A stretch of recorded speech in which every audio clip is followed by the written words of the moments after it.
My name is Hazel. In my family, I was never the person anyone pinned their hopes on.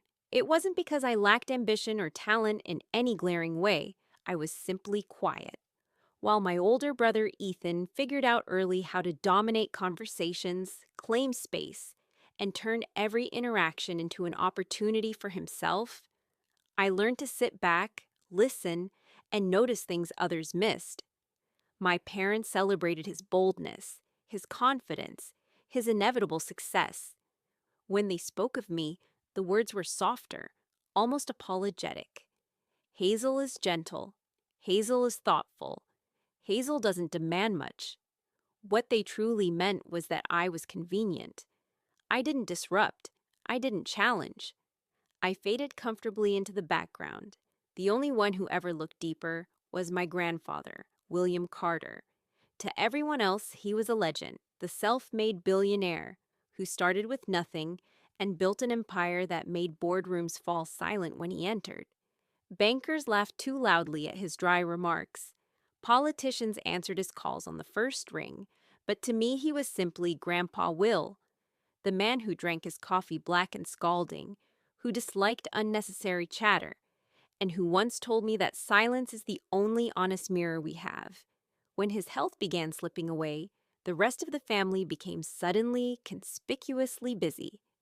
They visited, of course, but always briefly, always with one foot already out the door. My father, Richard, would arrive in a crisp suit, check his watch twice within the first minute, and announce, "Dad, I just wanted to see how you're holding up. I've got a board meeting at 3. My mother brought elaborate bouquets that sat untouched in crystal vases until the petals dropped. Ethan appeared once, stood awkwardly near the foot of the bed, offered a quick, "Get better soon, Grandpa. You're a fighter," and vanished. After each visit, the hospital room felt emptier, quieter, colder. I stayed. Not because I expected anything in return, not because I wanted praise or recognition. I stayed because someone needed to be there when the lights were low and the nights stretched long. I fluffed his pillows when his breathing turned shallow. I read the financial section aloud when his eyesight failed. I listened, really listened, to the same stories he told over and over, never correcting him even when I knew the endings by heart. One thin afternoon, weak sunlight slicing through half-closed blinds, he reached for my hand. His fingers were cool and thin, but the grip was purposeful. "Do you hear that?" he asked in a whisper. "Hear what?" I leaned closer. "The quiet." A long pause. Most people can't stand it. He studied my face as though committing every detail to memory. "You're not running from it. That's why you're still sitting here." I swallowed. "I'm scared too, Grandpa." A ghost of a smile crossed his lips. "No, you're afraid of disappearing. That's not the same thing." Late one night, machines humming softly in the background, he said something else that lodged itself inside me like a splinter. Money never shows who people really are. It only tears the mask off quicker. I gave a small, nervous laugh. "You sound like you're planning something big." His eyes flickered with an emotion I couldn't read. "Maybe I am," he murmured. I chalked it up to the medication. I never imagined he was already making decisions that would reshape everything after he was gone. He passed away quietly, the way he had lived the last months. No dramatic last breath, no cinematic farewell. Just a gentle release of my hand, and then silence. I stood beside the bed for a long time, unable to move, repeating one sentence silently. "Now I really am invisible." The only person who had ever seen me clearly, who never asked me to be anyone else, was gone. The funeral was understated, precise, exactly as he would have chosen. A small chapel filled with black suits and white flowers arranged with geometric perfection. No long speeches, no theatrical weeping. Everything looked expensive and respectful, yet nothing felt warm. I positioned myself near the back, hands folded tightly, watching my family move through the crowd like performers who had memorized their lines years ago. My father shook hands with measured solemnity. My mother dabbed at dry eyes at perfectly timed intervals. Ethan glided among the mourners, accepting condolences as though they were his personal due. No one stood beside me. No one asked how I was holding up. In our family, that question was only asked when the answer might be useful. Whispers floated past me like smoke. How much do you think the estate is worth? The real estate holdings alone. Ethan set for life now. Each phrase landed like a small, precise cut. I tried not to listen. Grief sharpens every sound, every glance. At one point, my father's eyes met mine across the room. For half a second, I thought he might walk over, say something real. Instead, he gave a curt nod and turned back to a discussion about probate timelines. The lawyer will reach out next week, he told someone beside him. We'll sort the details. As though I were not standing 10 feet away. After the service people left quickly, no lingering hugs, no shared stories over coffee, just polite farewells and forward momentum. Money has a way of pulling people into the future and away from the past. At the graveside, as the casket descended, something inside me cracked open. This was the end of the only relationship in my life that had never come with conditions. I wanted to scream. I wanted someone, anyone, to acknowledge how wrong it all felt. Instead, I stood in perfect silence, because silence was the one thing I had always been good at. That evening, I went alone to his house. Not my parents, not Ethan, me. The air inside smelled of old paper, polished wood, and faint traces of his aftershave. I walked slowly through the rooms, touching objects that had once been ordinary. His wristwatch on the dresser, the armchair by the window where he read in the afternoons, the desk covered in neat stacks of notes written in his tight, deliberate hand. I sat in that chair and finally let myself cry. Not loudly, not theatrically, just enough to breathe through the ache. A few days later, a thick cream envelope arrived. Formal lettering, last will and testament of William Carter, the law firm's address downtown. A date circled in blue ink. My hand shook as I opened it. I had spent years training myself not to hope. Still, a tiny, dangerous thought slipped through. Maybe he remembered me. The law office felt sterile and deliberate. Dark wood, frosted glass, leather chairs aligned with military precision. I arrived early and chose the seat farthest from the head of the table, making myself small out of habit. One by one, my family entered. My father strode to the front as though the chair had been reserved for him. My mother followed, lips pressed thin. Ethan sauntered in last, relaxed, already smiling like he knew the ending. The lawyer, Daniel Ross, cleared his throat and began. We are here to read the last will and testament of William Carter. My father received $5 million, a small, satisfied tilt of his head. My mother, $3 million, a quiet exhale, fingers reaching for my father's hand. Ethan, $2 million. He didn't even try to hide the grin. He glanced at me, raised an eyebrow, and mouthed, "Told you so." Then the lawyer paused, turned the page. Hazel Carter, $50. The room froze for a heartbeat, then erupted in soft, incredulous sounds. Ethan laughed outright. "That's almost artistic." Someone else muttered, "Figures." My father's smile was small but unmistakable, the smile of a man whose long-held theory had just been proven correct. "Dad always knew who was practical," he said lightly. My mother refused to meet my eyes. Heat rushed to my face, then drained away, leaving cold emptiness. I waited for more, an explanation, a letter, anything. But the lawyer simply slid two crisp $50 bills across the polished table. "Please sign here to acknowledge receipt." I picked them up.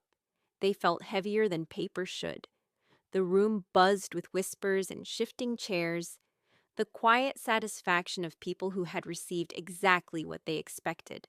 No one spoke to me. No one asked if I was all right. I folded the bills carefully, slipped them into my purse, and stood. "I think that's everything," I said quietly. No one tried to stop me. As I walked out, Ethan's laugh followed me down the hall, but something inside me wasn't crumbling anymore. Something was stirring. I didn't drive home. I sat in my car in the underground garage, engine off, hands clenched around my purse. I pulled the bills out again, smoothed them flat on my lap. Most people would have stuffed them away, torn them up, or laughed bitterly and moved on. But Grandpa Will had taught me better. The truth hides in the details no one bothers to check, he used to say, tapping his notebook. I tilted the bills under the fluorescent light. There, faint, almost invisible, tiny deliberate marks near the serial numbers. Not random scratches, not wear. Someone had placed them there on purpose. One bill had 3 digits subtly underlined. The other had 2 more, positioned with surgical precision. My heart began to race. This wasn't carelessness. This was a message. I drove straight to the old private bank my grandfather had used for decades, the one he trusted when he trusted no one else. The lobby was hushed. Marble, soft lighting, the faint scent of ink and wax. I asked for the branch manager. When Mr. Thompson appeared, gray hair, calm eyes, measured movements, I placed the 2 bills on his desk. "These were left to me in my grandfather's will," I said. "I think he marked them." He glanced at them politely at first. Then his expression changed. He leaned closer, turned the bills over, studied the serial numbers. His face went pale. "Where did you get these?" His voice was suddenly careful, almost reverent. "You already know," I answered. He stood, walked to the door, locked it quietly, then returned to his chair. When he looked at me again, there was something new in his eyes. Respect. "These markings," he said slowly, "are not accidental. They form a verification sequence your grandfather designed personally. If you're sitting here with them, you're the only person he intended to find what comes next." My breath caught. "What comes next?" Mr. Thompson folded his hands. "Your grandfather left something outside the probate will, something private, something no one else was supposed to touch." He led me down a corridor to a vault room. Heavy steel door, multiple codes, a single safe deposit box. When he slid it open, I wasn't prepared. Gold bars neatly stacked, folders bearing names of companies I recognized from headlines, bonds, investment records, account statements. "This is approximately $32 million, he said calmly, "conservatively valued." I covered my mouth, tears blurred everything, but it wasn't the money that broke me open. It was the plain cream envelope resting on top, my name written in Grandpa Will's unmistakable handwriting. "Hazel." Mr. Thompson stepped back. He left strict instructions. "This envelope is yours alone. We were never to open it." I carried it back to his office on trembling legs. When I finally tore it open, the letter inside was folded with care, as though he had written it knowing exactly how my hands would shake. "My dearest Hazel, if you're reading this, you looked closer when everyone else looked away. That alone proves I was right about you. I left you $50 not because it was all you deserved, but because I needed you to see the truth for yourself. Money doesn't change people. It only removes their excuses. I wanted you to watch who smiled when you were humiliated, who laughed, who stayed silent, who reached for you only when there was something to gain. You were the only one who remained when there was nothing left to win. You never asked, you never performed, you simply stayed. That is why I trust you with what comes next. The money in that box is not a prize. It is a responsibility. Use it to protect yourself. Build a life that never requires you to beg for respect. And when they come, because they will, remember this: love that depends on wealth was never love at all. Don't make yourself small again. With all my heart, Grandpa." I pressed the letter to my chest and cried, not from grief, but from something deeper. Recognition, relief. The silence that followed felt holy. Mr. Thompson cleared his throat gently. "Your grandfather also left legal directives. We can establish an irrevocable trust immediately, anonymous, ironclad. No one can touch it without your explicit consent." I nodded. Outside that office, my family was probably already spending what they thought they had won. They believed the story was over. They were wrong. 3 days later, the calls began. Voicemails piled up. Texts I didn't open. Then the knock, sharp, entitled. Through the peephole, my father, my mother, Ethan. Faces arranged in practiced concern laced with expectation. I opened the door. Hazel, we need to talk, my mother began, stepping forward without invitation. They entered my small apartment like inspectors. My father scanned the modest furniture with faint disdain. You've kept things simple, he observed. Ethan leaned against the counter, smirking. Guess Grandpa didn't think you needed an upgrade. Why are you here? I asked quietly. My father didn't hesitate. We know about the account. Over 30 million. Someone at the bank talk. The air tightened. I don't know what you mean, I said evenly. He scoffed. Don't play games. We're family. This doesn't have to be ugly. Share it. Keep the peace. I looked at each of them in turn. At the will reading, when I was handed $50 and you all laughed, did any of you defend me? Did anyone say it was wrong? Ethan rolled his eyes. That's ancient history. Grandpa had his reasons. He always liked you best anyway. My mother's voice trembled. Hazel, please. Your brother has plans, investments. This could help everyone. There it was. I reached into my bag and placed a folder on the table. According to your grandfather's legal instructions, the ones you never knew existed, this account is held in a separate, irrevocable trust, protected. Any attempt to contest it voids your existing inheritance. Silence fell like a curtain. Ethan's smirk vanished. That's a bluff. You were in the room when the will was read, I said. You heard the clause. My father's jaw worked. My mother looked between us, eyes wide with panic. You wouldn't do that to us. I already have, I answered. They stood frozen, realizing the ground had shifted beneath them. Finally, my father turned toward the door. You'll regret this, he said. Maybe. The door closed. The silence that followed wasn't empty. It was freedom. The quiet stretched into weeks, then months. Phone calls stopped. Group chats vanished. I was erased from the family calendar without comment. Birthdays passed. Holidays came and went in silence. It hurt. Some nights I sat alone wondering if I had been too harsh, if standing up for myself meant choosing permanent loneliness. But I had learned something important. Peace doesn't come from repairing people who refuse to change. It comes from building something new. I kept my life small and deliberate. The money remained untouched, protected, invisible. I didn't buy a mansion or a sports car. I didn't announce anything online. I simply lived. A year later, on a rainy Tuesday morning, Lily was born. Tiny, fierce, perfect. When the nurse placed her in my arms, the world reordered itself. I looked down at her tiny fingers wrapped around mine and made a silent vow. You will never have to shrink to be loved.